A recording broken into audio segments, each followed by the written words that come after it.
Hello, welcome back, and another little bit of breaking news here on the Soonerscoop.com YouTube channel. Make sure you're subscribed. Make sure you're telling everybody about us over here as more content to come. As the big news today, Nigel Smith is committed to Oklahoma, the Melissa Texas defensive tackle. Josh, welcome in. Welcome in, George. It is more good news for Oklahoma on the defensive line.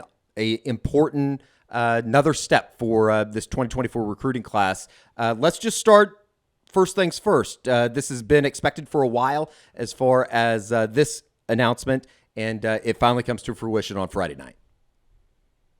Yeah, a huge win for Oklahoma. And I mean, again, you've got to think Todd Bates is somewhere just dunking on people left and right. But this is a big win for Oklahoma. We talked about it with David Stone, now Nigel Smith. This was a key kind of foundation target for, I know 2023, obviously Oklahoma was there the whole time, but this was the first group that they recruited on kind of a normal cycle where you get to know them as sophomores, you continue to recruit and evaluate and follow them. So to land Stone and Smith, who I think if you'd have said 2 years ago, who are the guys Oklahoma has to have in this 24 class, I think they would have been very near the top of the list. So a couple of top 100 guys. With Nigel Smith, you get a guy that's got a lot of positional versatility. He could be a strong side defensive end. I think he could bulk up a little bit, move inside, and be a 3-technique defensive tackle.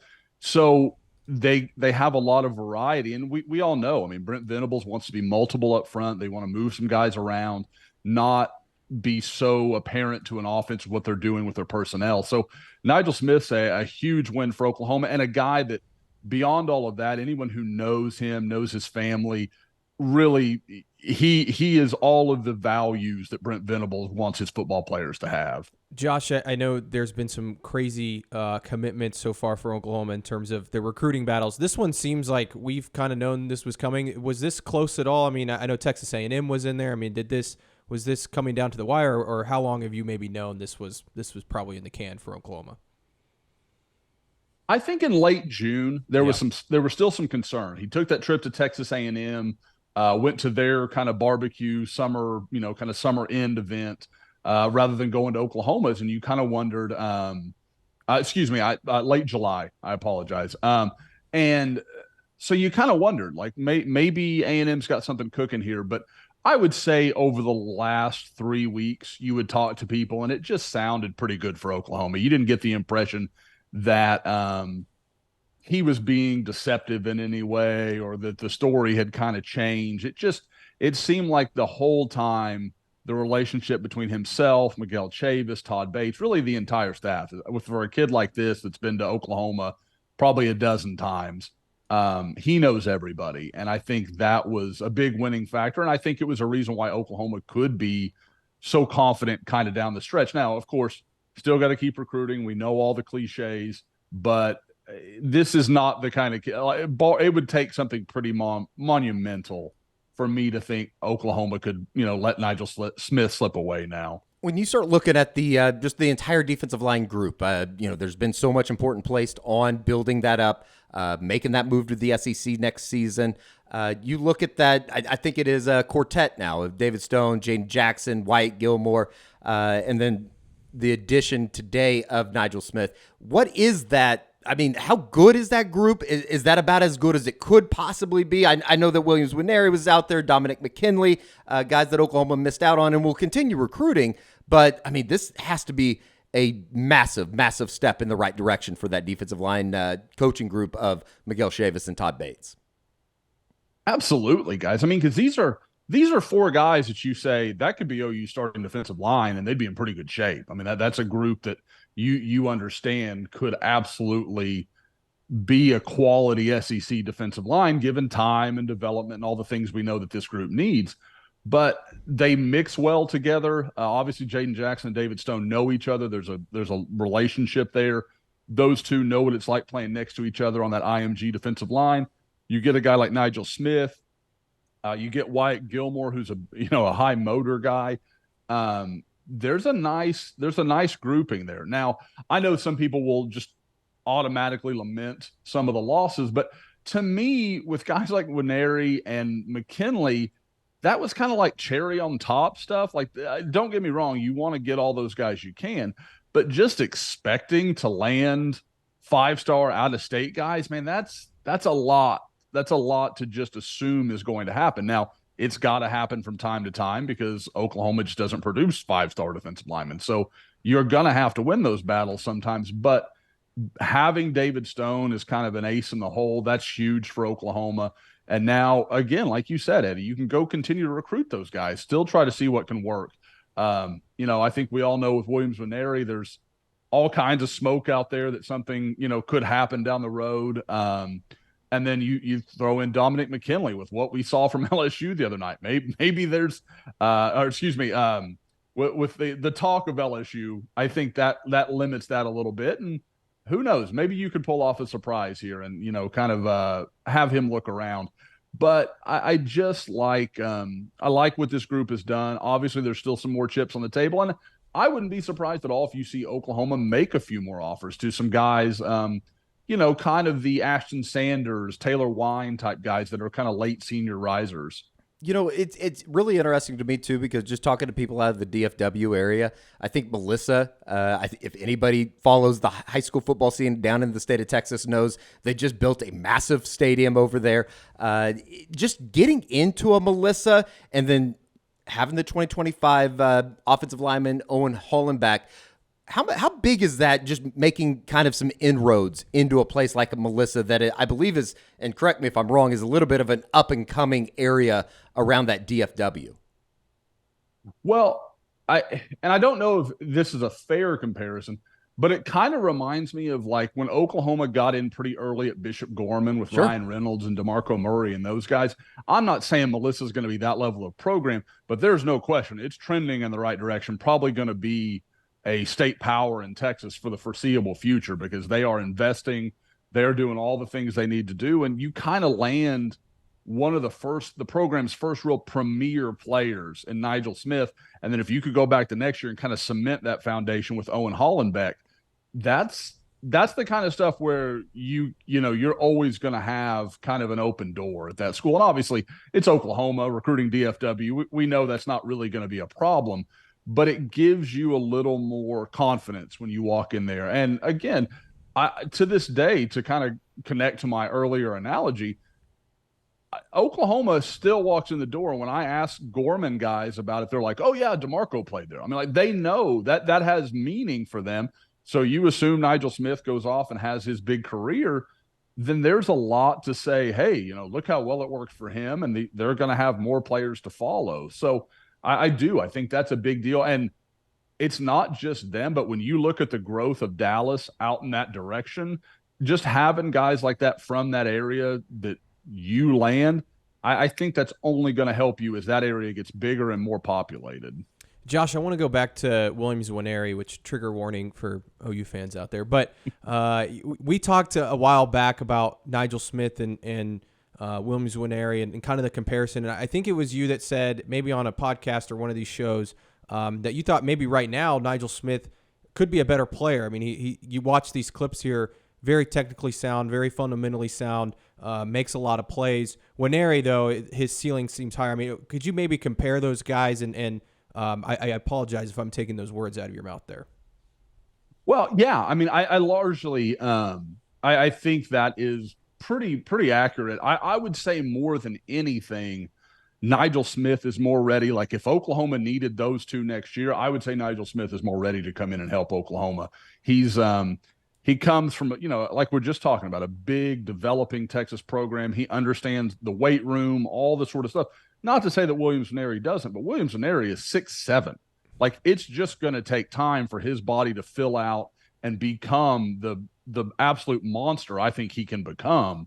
But he'll need some time to grow into that, while Nigel Smith is going to show up to Norman at 275 pounds and probably be, not on par with Oklahoma's defensive line from a weight room, but he's not going to be wildly out of place. So I think there's room to think that that's a guy that could help Oklahoma. And I would say of the four guys that Oklahoma has committed, I would say Nigel Smith's the one that I could most readily see really hitting the ground running. And I know everybody will say, oh, David Stone. David Stone's his body type is kind of unique, so I think he's going to need some time, and he'll play. I mean, don't get me wrong, he'll have a role as a freshman. I believe that, but he is an inside guy that is long and lean, and that can take some time.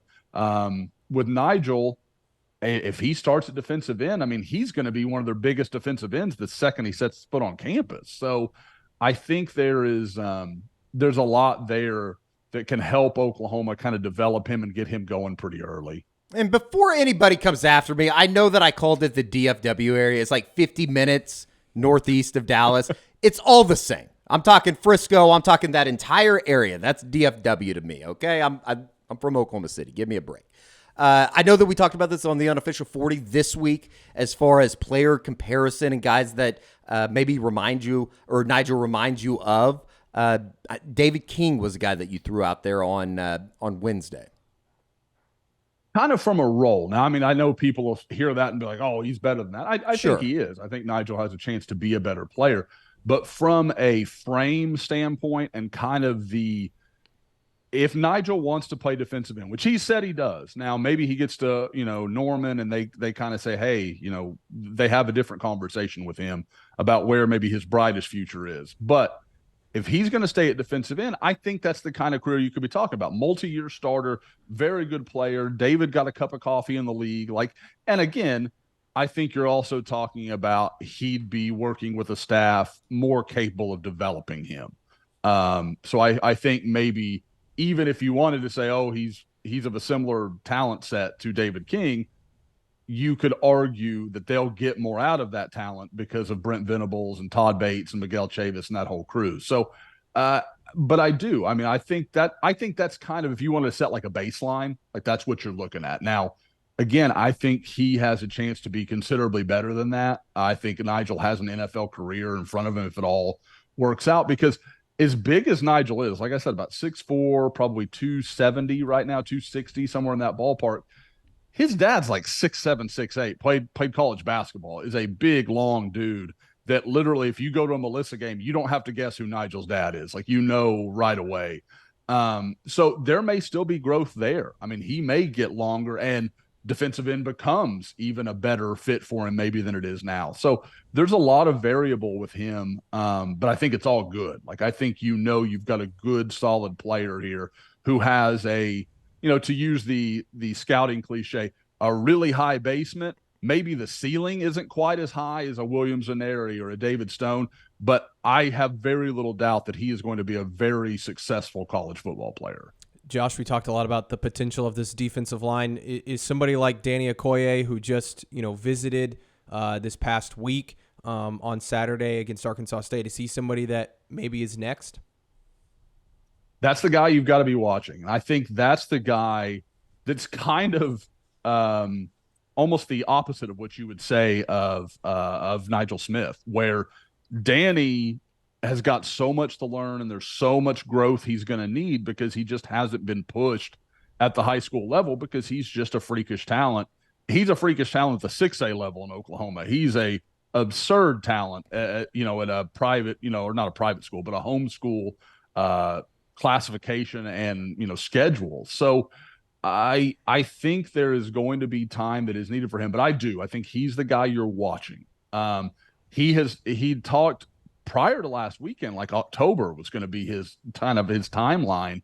But the more you talk to him and the more you hear from him, it sounds like if it was, before Oklahoma takes the field with Texas, like that shouldn't surprise anybody. Like I think late September is very much in play.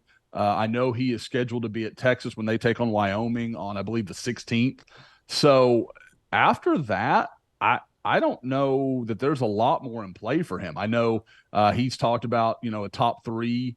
And from there, I think it's just going to be about him making a decision. And, we'll see where it goes. But I definitely like where Oklahoma is for Danny Okoye.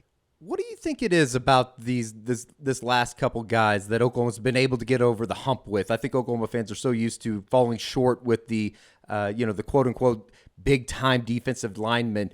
And I'm sure that there's a lot of variables in place, but could you put your finger on maybe one thing or two things that have gone right for Oklahoma? Is it simply that the move to the SEC, People see what Todd Bates has been able to do. They see what Brent Venables has been able to do. I find it fascinating that they're finally able to get over this hump. What exactly are they doing that maybe they weren't doing in previous classes? Yeah, I mean, it's crazy to think of where things were after they lost Winery. Sure. And then that whole week leading up to David Stone, and everyone's just convinced, like, oh, no, it's going to happen again kind of thing. Well, PTSD. Yeah. But, I mean, if you look at the last, should they land Okoye, which, like I said, I think it's trending in that direction, that'll be 3 of the last 4 big defensive line battles they will have won. And, I mean, you look at who they're winning. David Stone against basically anyone you want to name: Miami, Oregon, Florida. I mean, SEC, Big Ten. Whatever, all the powers. And then Nigel Smith, Ohio State, Texas A&M. I mean, a lot of big boys in that list. And Danny Okoye, you're talking Tennessee, Texas. I mean, those would all be just huge wins. And I think the biggest thing is you're just not seeing these late outlier moments with Williams and Neri. I mean, he acknowledged it after his Missouri announcement. Like, Oklahoma led for months and then late, just some things changed. I mean, I think most people can understand what some of that stuff is. I think we've been pretty upfront with Missouri's NIL situation and how they made him a priority in that. And that's fine. Like, I understand what that is, and people have to embrace it. That's just part of the deal now. And dating back to David Hicks, very similar scenario where it was a last second. I was literally at the school expecting him to pick Oklahoma, and I get a call about 2 hours beforehand. It's like, it's not going to be Oklahoma. And you're just like, what just happened? And so I think it's just more of, when you get those late changes, I think we can read those for what they are. But I think Oklahoma has just taken a couple of bad beats, and everybody kind of says, oh, well, that's just because of, that it's because, you can't do something, or they're not effective in recruiting in that way.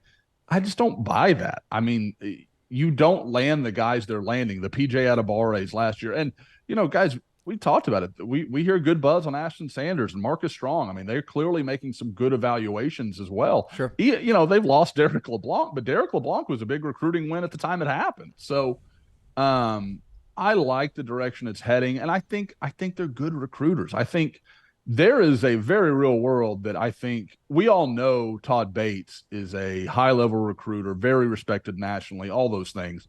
I think only some OU fans haven't accepted that reality, but I think most everyone else knows it. I think there's a very real world where Miguel Chavis is considered very similarly in the next 2 or 3 years, because if PJ Adebares becomes the player we think he can be, if Oklahoma lands Danny Okoye and they can push him to the heights that I think Danny Okoye has first-round physical talent. I mean, he really does. So if they can push him anywhere near that and have PJ also be of that vein, they're just going to open the doors. I mean, these guys that, were very good recruits, but at the time OU took either one, it wasn't like the world was saying, oh, that's Colin Simmons, or, oh, that's, this guy or that guy.